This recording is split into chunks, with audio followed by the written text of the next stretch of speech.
And this is The Five.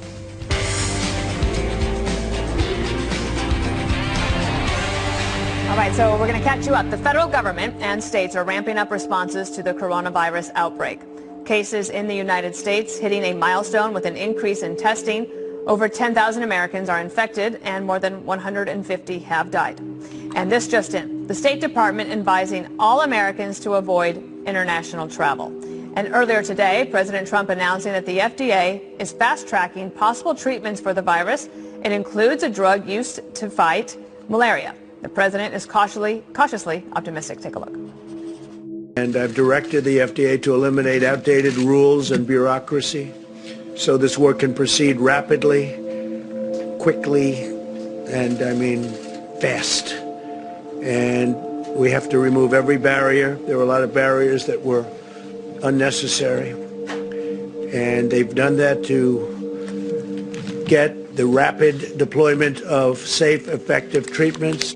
And Americans struggling to deal with the economic fallout of the disease may be getting a much-needed boost. Senate Republicans moving very quickly to pass Phase 3 of the coronavirus stimulus package. The plan is worth upward of $1 trillion, and it would provide loans to small businesses and direct cash payments to Americans affected by the outbreak. Here's the president on that earlier. We're working with Congress to provide major additional relief to the workers, small businesses, and the hardest hit industries. We want to make sure that everybody is able to continue on. Some companies, as you know, did stock buybacks, and I was never happy with that. It's very hard to tell them not to, but I would tell them not to. I can't say it strongly enough. We will be helping small businesses. That's where it's complicated, because there's a lot of small, that's the engine of the country. We will be helping small businesses. And the president had a little fun with the media's attempt at physical distancing.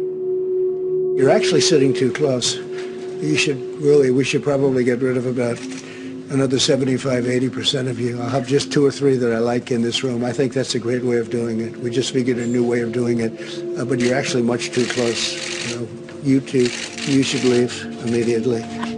I don't know if the FDA commissioner who was looking on realized it was a joke. Because, okay, I want to do 3 things here. I want to talk about the possible health, the benefits of the pharmaceutical companies working together and quickly at the president's direction with the FDA. I want to do economics. And then, of course, we can do a little bit of the politics, if there is any today. Greg, on the point about the FDA and trying to fast track. It still could take a while. The FDA commissioner said up to a year, but there is some promise that there are drugs that are on the market that maybe with a little modification could really help. There's a lot of good news out there right now. That's why I was shaking my head about. I don't care about the politics. There's good news that's kind of ironic, that this will go on longer because the measures are working. If it's slowing the spread and intensity and flattening that steep peak, so it's more like a rolling hill, it may go on longer.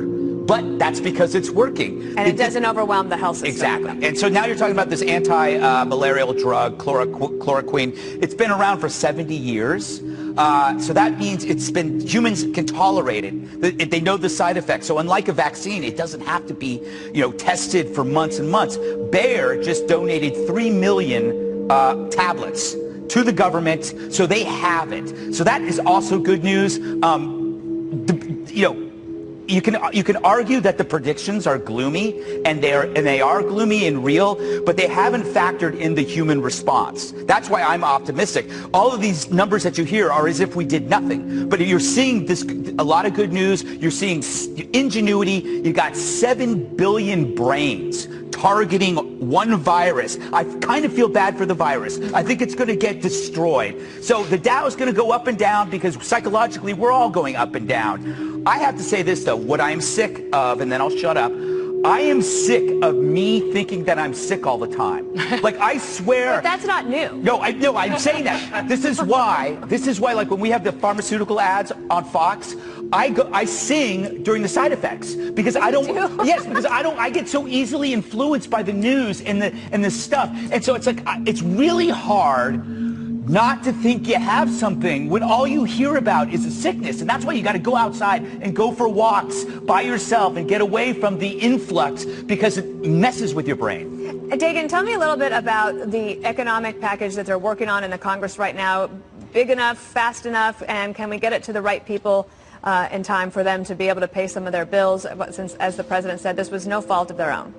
Well, they're trying, because cash is the medicine that the economy needs, both on the individual side and on the business side. The business side is a great deal more complicated, because you are talking about bailouts. Are we going to take equity stakes and say the airlines, are basically taxpayers going to own part of Delta Airlines or American, and then it falls into the hands of politicians? On the individual side, that they're looking at trying to get checks out in a matter of weeks. It could be $1,200 per person, $500 for a child. Family of four, it'd be about $3,400. There would be a cutoff. Say if you make $95,000 or $99,000 a year, you're not going to get anything. But I was communicating telepathically with Greg, and I looked into this. I am a huge fangirl, and I love Richard Rubin at the Wall Street Journal. How do they get the money to the people? Right. And it's exceedingly complicated. In 2008, under President Bush, he signed the checks into law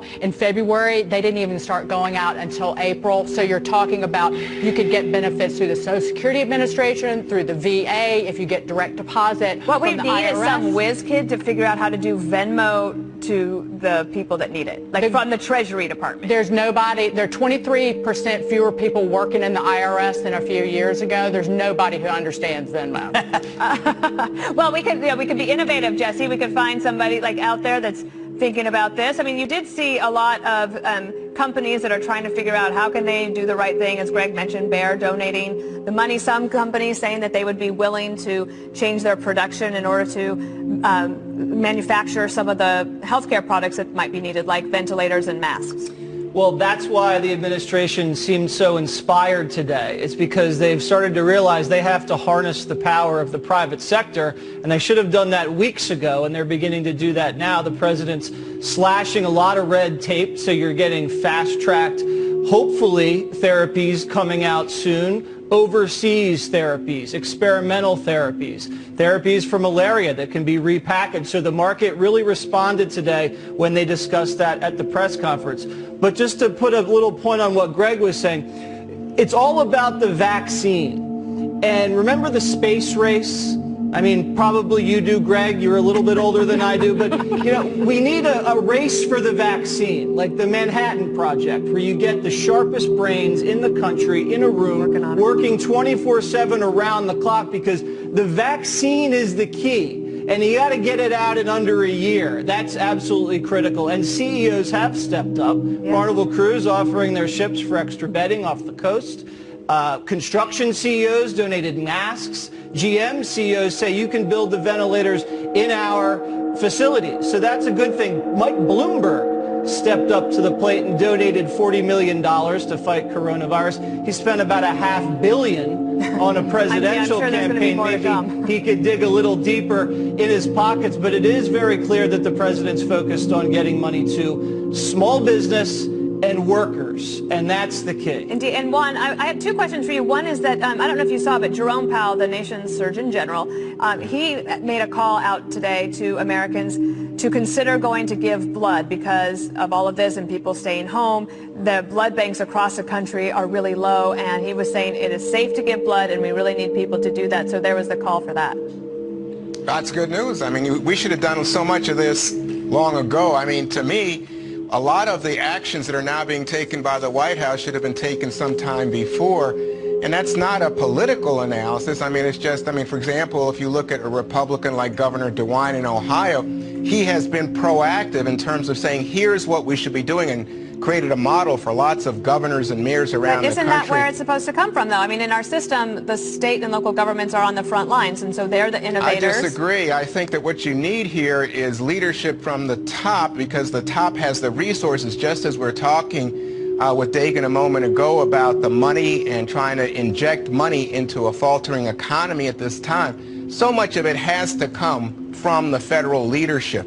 And that's why when you see the president try to say, oh yeah, we knew this was coming. You say, what is going on? He's just trying to distract. I think he denies a lot of this stuff. I think at a moment like this, I think in my mind back to 9/11. After President Bush began to react with some empathy and also the capacity, it seems to me, to be honest at a moment of crisis with the American people, you saw his poll numbers and the trust level just skyrocket, 90%. But today, I don't think it's comparable. I do think it's comparable. We're going through a crisis in our society, and what you see is that the trust coming from the American people is much lower in this situation because the transparency is not there. When somebody says that, something... Suppliers say there's plenty to go around, and sold-out items will be restocked. Ford and GM reportedly in talks to make rush orders of ventilators if needed. And if China's telling the truth, for the first time since the outbreak began, there are no new cases in the city of Wuhan. And politicians appear to be getting along to solve the problem. Here's President Trump. We've done a phenomenal job on this. The governors, even Gavin Newsom, who, I'm usually fighting with over the fires, and I think you should do a different kind of a job in the forests and lots of things. We argue a lot. But Gavin Newsom's been very, very generous. Andrew Cuomo has been really very generous. I mean, they're saying we're doing a great job, and everybody's saying.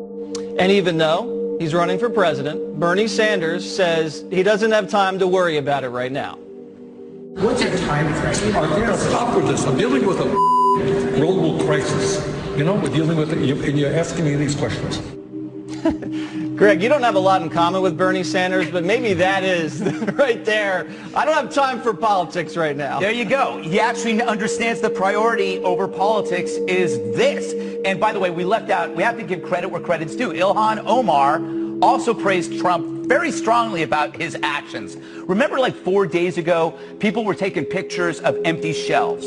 Now we have people on Twitter taking pictures of full shelves, as if it's somehow magical. No, it's America. It's industry. It's capitalism. 3 cheers to our truck drivers. Yes. Our farmers, and truck drivers who are self-distancing every day in a truck. I mean, what does it say about our system when in the midst of a crisis, we can still eat and we can still function? These shortages are artificial and short-term. People are running out of coconut water. I feel terrible about that. But I'm also happy, when you see that, we've eliminated red tape so that, doctors can now practice over state lines. When we see how that works, that should remain permanent. A lot of these positive things should become permanent. Like Brian Kilmeade staying away from me is really positive. You like the social distancing among anchors. Yes, I see that. How did you know that I had run out of coconut water? Because I saw your assistant bringing you a 6-pack of it, you sick little man. I need it for my smoothies. I got to stay healthy. Dana, to Greg's point. You have your assistant get coconut water for you? Listen, this is not something I'd like to discuss on live television. Let's move on to the substance. Dana, as Greg said, even Ilhan Omar giving the president good marks. You combine that with the governors of New York and California.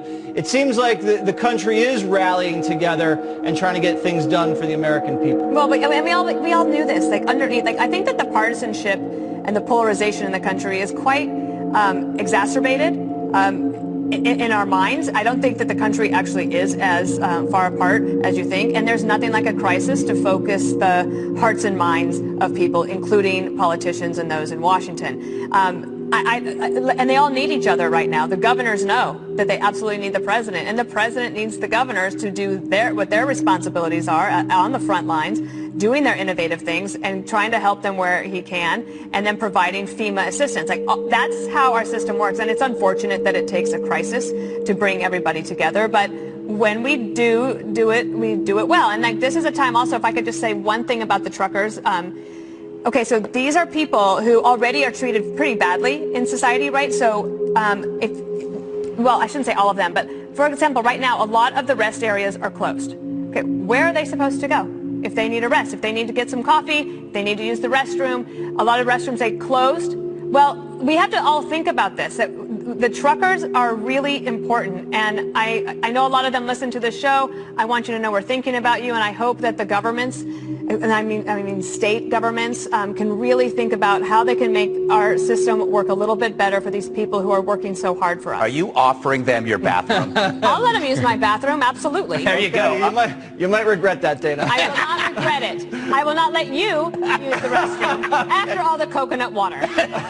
Okay, yeah, I'm going to be in there for a while. Dagan, what do you think about the support that the president and governors have gotten from businesses throughout the country? You know what gets a big woo-hoo? Greg Abbott of Texas, less than 24 hours ago, restaurants in Texas can now deliver alcoholic beverages with food purchases to customers. Not the only state that's doing it, but again, getting out of the way so these restaurants can stay in business. To Greg's point and to Dana's point, I've actually started stopping anybody who I know is humping it and on the job, restocking shelves, delivering packages, and just stopping them in the street and saying, I appreciate you, thank you. And I've been tipping like a crazy person. Actually, I am not joking, I've been handing out cash to people. If I've got a 20, a fun ticket in my pocket, I literally will give a UPS driver a fun ticket. Oh, maybe I can deliver some groceries to your apartment later. Maybe we should give it to your assistant for bringing coconut water. Okay, very good, Dana. Moving on, I should never have brought that up. Juan Williams. A lot of good things happening in this country. This country is a resilient nation, and the people are very resourceful and innovative. And I think the innovation and the ethic and the work ethic, that's what's going to be critical in recovering from this situation.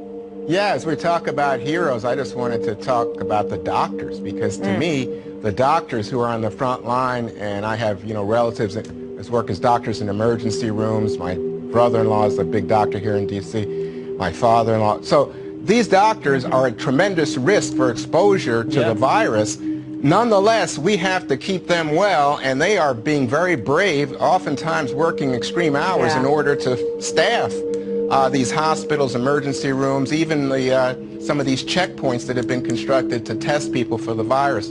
So I just wanted to say hats off to them. The other part of this is I think you guys are so quick to talk about the governors, and even now apparently you have a new favorite in Ilhan Omar, but I think a lot of the politicians out in the country realize you've got to kiss up to the government right now, to President Trump and others at the CDC and the rest, in order to get attention at a critical moment. And I think it's important to understand how that relationship of those very, key gears like relationship can work. But when you talk about giving out money, when you talk about bailouts for big business, gee, I think, this was the party that was running against socialism, running against Andrew Yang and Bernie Sanders just a few minutes ago. And I say this with all due respect. Yeah. You're really misreading the room.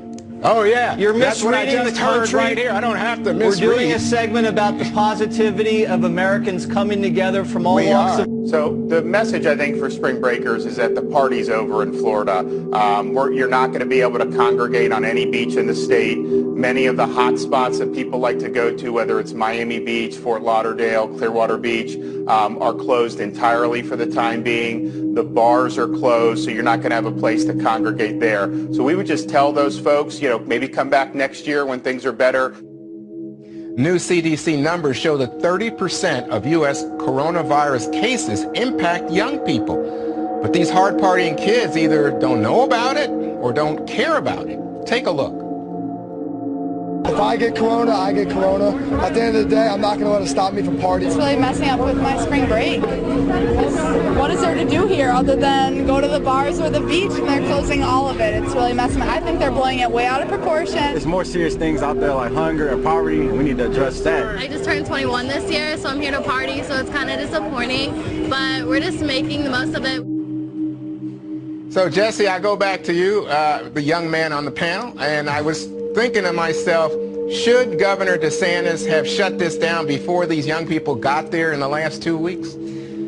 Perhaps he was thinking people need to get some fresh air, maybe not the spring breakers that wanted to get out and get a little breeze, and maybe that was healthy, but once they started inundating these beaches, he had to do what he had to do, and he made the right call. We're going to have 2 of these spring breakers that partied during the pandemic that you saw there on the clip on Waters World this weekend at 8 o'clock, so check that out. But it's a messaging war, and I think in the beginning of that messaging war, a lot of the focus was on the elderly and the people with weak immune systems. And that gave a lot of young Americans the thought that, hey, I was immune to this thing, and I could slide by, but they didn't realize that they could then get it and infect older Americans, a.k.a. the people that pay their tuition. So I think it's smart now that the task force is doing a lot of outreach. They're talking with Barstool Sports. Dr. Fauci is doing a Facebook Live with Mark Zuckerberg, and it really is just getting educated about it.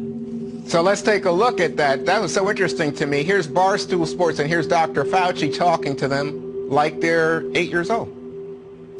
Speak to us like we're 8 years old. How does something like this even start? What would you say to young people out there that might be thinking like, I'm young, I'm spry, I'm healthy? We need the young people to help us to protect the vulnerable, because when an individual who's young gets infected and either has no symptoms at all or even mild symptoms, that individual will continue the virus spreading in the community. So, Dagan, when you're in New York City, I think the bars are closed, the clubs are closed. What do you see from young people in an urban setting? Well, they closed them because people wouldn't stop going to the restaurants and bars. And I'll add that idiocy and arrogance do not disappear when you start getting crow's feet, gray hair, and a pooch. We're just not showing video of how many 30-something women are out in groups in this country last night going, I'm getting married, I finally found a man, let's party. We're just we're just hammering these young people because they just happen to be in the bright sunshine. Wow. Dana, what do you think? How's the New York City behavior? Well, pretty good. I mean, I feel like there's nobody out, but again, I don't go out. I go home, and I'm just trying to be very responsible. I thought that the Barstool Sports, having Dr. Fauci on, it was great for Barstool Sports. Thank you for having him on. And Dr. Fauci, he's a national treasure. I think he should get the National Medal of Freedom when this is over. Dr. Birx probably as well, because they have worked nonstop for 2 months on this. And the other thing I'm a little concerned about, though, is so Governor DeSantis makes this decision, and now all of these young people are just going to go home? And then what? I mean, and you can see those simulations as things spread. That's how it happens.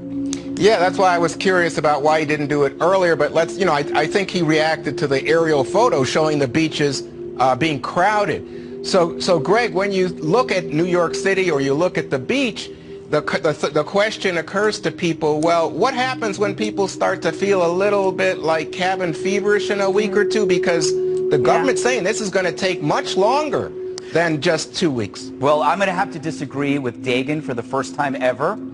Young people are stupid is a headline you could use in every single decade. Being a human is interesting. In order to get to adulthood, you have to survive your own stupidity as a teen because your brain isn't fully formed. So you could run someone over in a car, you could get drunk or overdose and kill yourself. You can permanently alter your life by being a dumb teen. And the only thing that gets that teen into adulthood is something mysterious. It's called parents. Where the F are these parents? These parents paid for their GD trips. These parents knew they were going there during this pandemic. The parents said, oh, be safe and please don't drink too much and don't get, don't hook up. There's a disease out there they're going to bring back and kill you and your parents.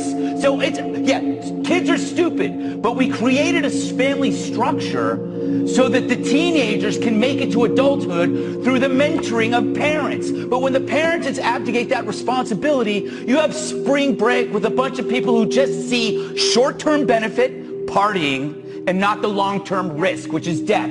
Teens favor short-term benefit over long-term risk. This is showing you this, and the parents should have stopped this, and they didn't, and they're losers. Greg, I have to say something. I can't believe I'm saying this. You'd make a great father. He would. Not too late. All right, up next. By 95% if the communist regime acted sooner. Secretary of State Mike Pompeo pushing for answers, saying if we do not figure out where China went wrong, we could face another crippling pandemic in the future.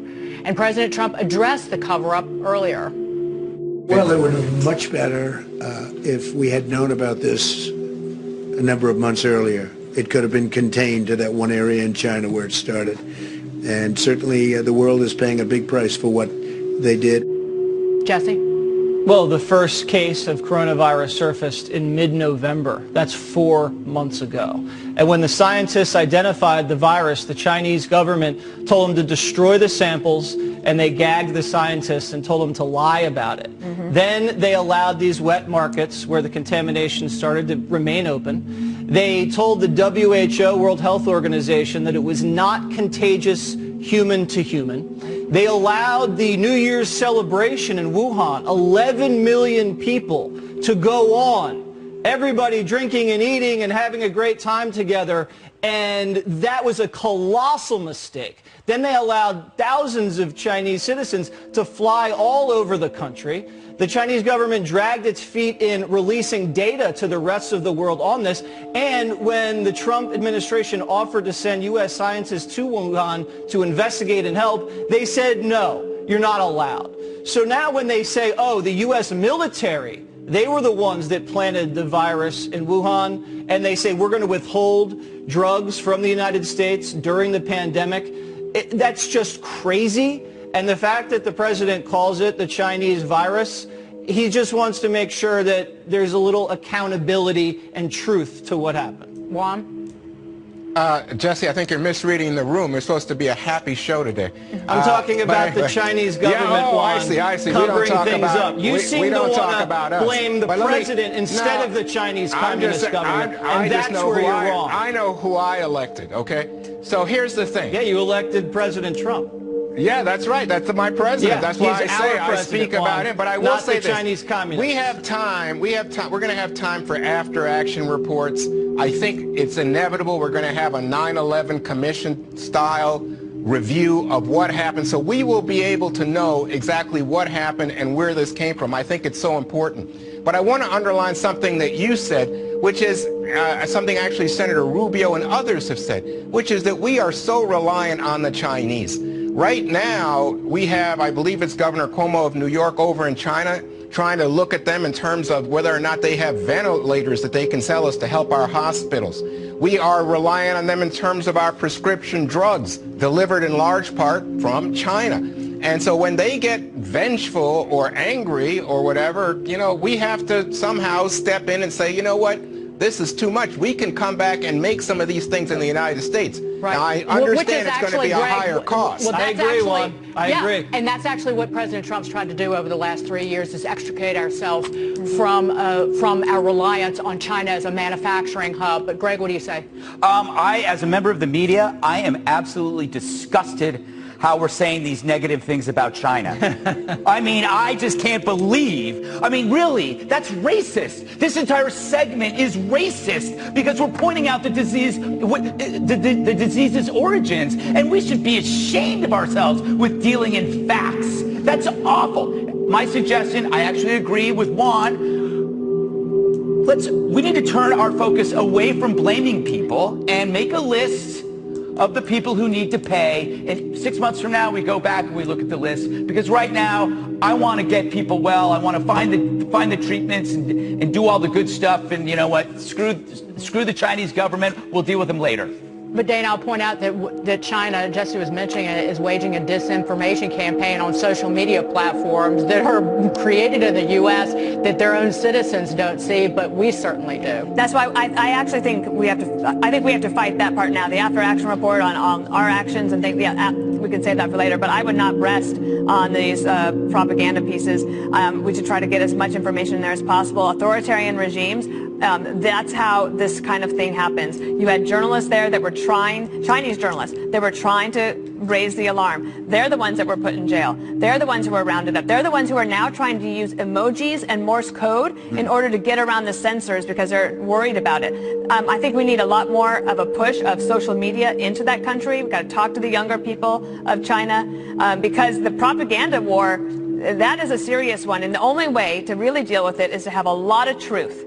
And if we don't hold China accountable for this now, you know it's going to happen again. And it could be worse next time.